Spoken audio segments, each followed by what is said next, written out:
Again, yes, I'm Carol Craig, and President, CEO of Craig Technologies. We do software engineering, information technology for government and commercial customers. A little louder? I can talk louder if you need me to, too. I have that. Okay. We have approximately now almost 170 employees, actually, throughout the United States. But our headquarters is here in Cape Canaveral. Headquarters kind of followed me wherever I went, and that's thanks to the SBA, my man back there. But anyway, so again, Don asked me to talk about balancing business and family, and I kind of had to stop. That's a really tough one, actually. One, because everybody's family, every situation is completely different. So I may give you recommendations and suggestions that do not apply, or and it's a dynamic thing. It's constantly changing. And the other thing is, I kind of stopped and I thought, am I balancing family and business? You know, I never really thought about it, and I started thinking, I hope, and if I'm doing it, am I doing it right? And I did, and I thought, okay, yeah, I guess I am, because you know, I still have a family. I'm able to do these things. You know, life is still good, and so then I kind of stepped back and okay, what are some factors, tips, I mean, what could I narrow it down to maybe 5 that I could just talk about, and that's what I've got up there. And again, a little background on myself as well. I started the company just as an independent consultant. My background is as an engineer, and then I joined the Navy and flew for a while, met my husband, and I ended up getting out of it because of a bad knee, so service-disabled veteran. And at that point, I kind of was like, okay, what do I do now? I want to, follow my husband around, but I also want to do my engineering and do, my own thing. And so I decided to go ahead and incorporate and start my own business. And so I started as a one-woman show, and I did some consulting, and then there was more and more business, and I brought in some friends. Hey, can you help me out? And it started to snowball, and I was kind of looking at it going, wow, this is like almost a real business at this point, It's like, okay, this is cool, we can do this. And then I started looking more into the SBA and saw a lot of the advantages and all the programs for minorities. My background is I'm Cuban, woman-owned, service-disabled veteran, all these other things. So I made the decision to start growing this business. And again, when I started, I was single, 2 of us. My husband flew for the Navy as well, went on cruise, stuff like that. And so we're double income, the dinks, double income, no kids kind of thing. So I started there, and then as I grew, obviously, you enter in the children into the equation, and enter in, a husband who gets out of the Navy early, decides to, instead of retiring, get out at like 16 and a half years. I mean, a lot of things changing, and all of that, puts some stresses and, concerns on your life as you're building your business. And then also, adding to that, my firstborn son, only son, firstborn child, was born with a rare genetic disorder. So this was... This is, again, going from, the dual income, working 80 some hours a week, and, we do what we want, to having a child, and then add to that a severe genetic disorder. And so put all that into it, it's a challenge. And so that's kind of what I'm going to talk about, is how do you deal with those challenges, and what maybe my words of wisdom might be in dealing with that. So go ahead and go on there. No regrets. That's the biggest one. No regrets means different things to different people. I was talking to my husband, and he thinks of no regrets more like from a real professional business standpoint, make a decision and don't worry about it, don't change that decision. But my no regrets kind of is from more of a female perspective or a mother perspective. I always thought, if anything ever happened to my children, I don't want to have to go back and think, if only I had done this, if only I had locked the door that goes out to the pool. If only I had made that seatbelt a little bit tighter. So that's my kind of no regrets. And so I guess when I say no regrets, I mean, like, if you're feeling guilty because you haven't spent time with your daughter or your son, then you need to spend time with your daughter or your son. You never want to go back and think, I should have done this, and oh great, I have this great successful business, but you know what? She's now 6 years old, and I just didn't really give everything I could. So make those decisions.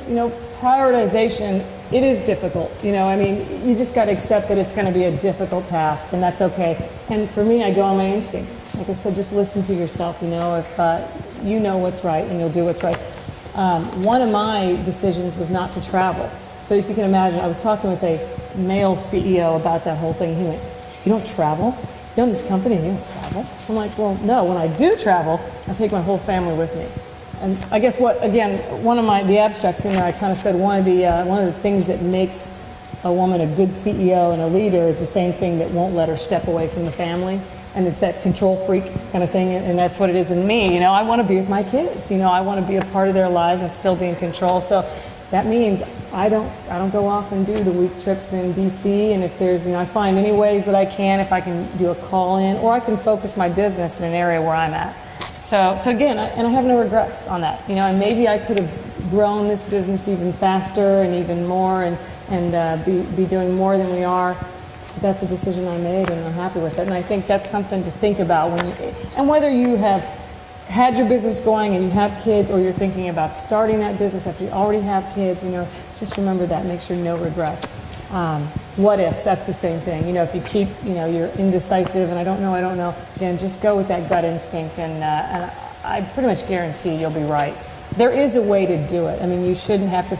The other thing, I guess, when you think about balancing family, you know, is it an even kind of thing? And later on, you know, I say, you know, want to make sure you spend as much time. It's really not even. It's really, and it's your decision how you want it to go. And I probably almost do a little more family. That's just my choice. That's also what we've done with the business. Our motto: family, integrity, passion, loyalty. Family's number one. And that's how we treat our employees, and that's also just the culture that we want our employees to feel, that, you know, your family is number one. That's the reason you're here, is because of your family. And so that's what's important. So don't what if yourself, you know, just go with it. Tough calls, be honest, explain. Yeah.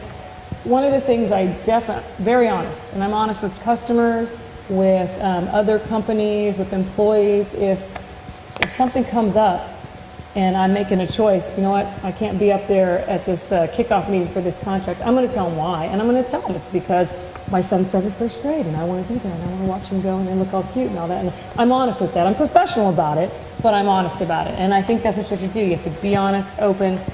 You know, don't be embarrassed that you are making that decision that family is important. And one of the things with women, there's a big difference, I think, with a female CEO and a male CEO, and it's because we can't let go. We still have all those other family type of responsibilities and duties, and that's our choice. I still do, I don't cook, I'll say that's one thing. I don't cook, my husband cooks, so I'm very blessed there. But I still do the laundry, I still clean, you know, I'm still the one that does all the doctor's appointments, you know, especially with my son, I like to be there and, again, being in control and being the one that knows the research and what can be done to help him and all that, you know, I want to be there. And so all of that stuff does not go away. And I'm not stereotyping, I'm not, you know, picking on men, it's just kind of the way things are. And not all male CEOs are like that, but most of them are in that situation where they have that luxury of, working all day, and then they come home and, you know, that's it. And they, you know, and they're not taken care of, but it's not this whole juggling even during the day, because that's a lot of what it is. Next one. Second one, allow yourself. Now this seems like a no-brainer, right? Allow yourself, allow yourself what? Well, allow yourself a workout in the middle of the day, lunch with your husband, lunch with the kids, whatever. I'm very bad at this, actually. And this is your time. Doing things, no kidding, just for me is very difficult. I almost showed up with the unibrow going, because it had been like 3 months since I'd actually gone into a salon and had the hair done and all that kind of thing. I thought, I can't show up looking all ragged if, you know, I'm sitting here preaching about your time, but it's true. I mean, priorities get in the way, and I'd rather, you know, I want to go do lunch with my kids, or I've got a new contract and I've been interviewing and trying to get people going, but you got to stop. You just got to take a deep breath. And it kind of rejuvenated me, and I'd kind of forgotten. When I go to the salon, I don't get a signal in there on my Palm Pilot, which is really cool. So for 3 hours I sat there and did absolutely nothing. And I walked out there just like, oh, and the world did not fall apart. Craig Technologies is still in business, you know, I mean, and that's going to come down to my last one, which jump a little ahead. It says, did anybody die? So that's the motto that's going to go behind my desk some days, did anybody die? But anyway, so make time for yourself. Again, sounds like a no-brainer, but it doesn't happen. Everything moves quickly and you forget. And no regrets. Again, no regrets. You never want to look back and think, you know, why didn't I? And so if you're thinking about that going forward, you won't let that happen. Okay, next.